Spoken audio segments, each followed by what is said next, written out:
નમસ્કાર દોસ્તો, ઠાકોર સમાચાર યુટ્યુબ ચેનલની અંદર હું તમારું સ્વાગત કરું છું। દોસ્તો, અત્યારે હાલ નવગણજી ઠાકોરે જેમ કે ઠાકોર સમાજ વિશે જેમ કે બાકાચીકી બોલાવ્યું છે, અત્યારે હાલ તેમનો સોશિયલ મીડિયા ઉપર આ વિડીયો ખૂબ જ વાયરલ થઈ રહ્યો છે। તો ચાલો દોસ્તો, તમને હું આખો વિડીયો બતાવવાની કોશિશ કરીશ કે નવગણજી ઠાકોર દોસ્તો ઠાકોર સમાજ વિશે શું બાકાચીકી બોલાવી રહ્યા છે, તમને હું આખો વિડીયો બતાવવાની કોશિશ કરીશ। તો ચાલો દોસ્તો, એ પહેલાં વિડીયોને લાઇક કરી દો, તો હું દોસ્તો તમને આખો વિડીયો બતાવું છું કે નવગણજી શું કહે છે।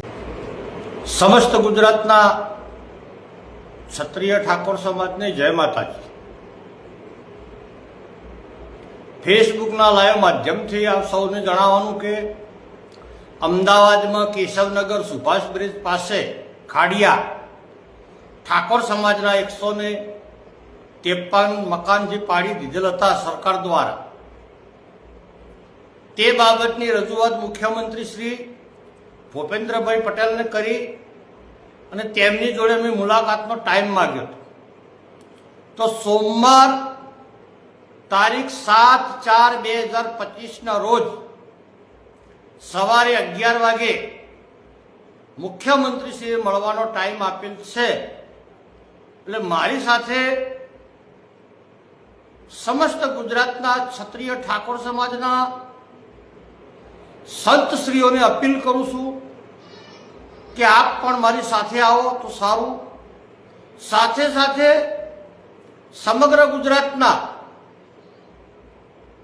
કોંગ્રેસ અને ભાજપમાં ચૂંટાયેલા ઠાકોર સમાજના તમામ ધારાસભ્યો, સંસદશ્રીઓ, પૂર્વ ધારાસભ્યો અને પૂર્વ સંસદ, તેમને પણ હું વિનંતી કરું છું, સમાજના સંતો, સમાજના સર્વ ધારાસભ્યો, સંસદો અને સમાજના સામાજિક આગેવાન, આપણે સૌ સાથે મળી અને મુખ્યમંત્રીશ્રીને રજૂઆત કરીએ કે અમારા પરિવારના 153 ઘર વિહોણા ઠાકોર સમાજના લોકો જે રોડ ઉપર પડ્યા છે, તદ્દન ગરીબ હાલતના લોકો છે, તેમને ન્યાય આપો। અને સાથે સાથે આપણે માગણી પણ કરીશું કે જશોદાનગર અને વઢાવની અંદર જે રબારી સમાજના મકાન પાડ્યા હતા, તેમને સરકારશ્રીએ જમીન ફાળવી દીધી અને વેચાણથી આપી છે। એટલે રબારી સમાજનું માગણી મંજૂર રાખવા બદલ મુખ્યમંત્રીશ્રીને ખૂબ ખૂબ અભિનંદન આપું છું। પણ સાથે સાથે આપણે રજૂઆત પણ કરવાની છે કે જે પેટર્ન, જે કાયદા, જે નિયમ મુજબ રબારી સમાજની જગ્યાની ફાળવણી કરી છે, એ જ રીતે કેશવનગર ખાડિયા અમદાવાદના ઠાકોર સમાજના 153 પરિવારને તે જ રીતે સરકાર ન્યાય આપે તેવી આપણે વિનંતી કરવાની છે। એટલે સૌને મારી સાથે જોડાવા માટે ઠાકોર સમાજના ધારાસભ્યો અને સંસદશ્રીઓને ખાસ વિનંતી કરું છું।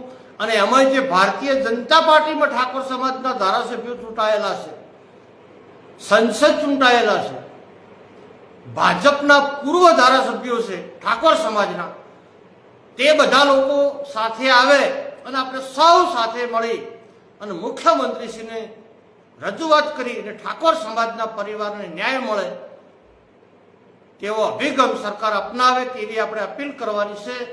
એટલે મારો સંદેશો સમગ્ર ગુજરાતના ક્ષત્રિય ઠાકોર સમાજના હર પરિવાર સુધી મોકલી આપજો તેવી વિનંતી કરું છું। સૌને મારા નવગણજી ઠાકોરના પ્રણામ અને વંદન। જય માતાજી, જય ભાથીજી, જય સદારામ।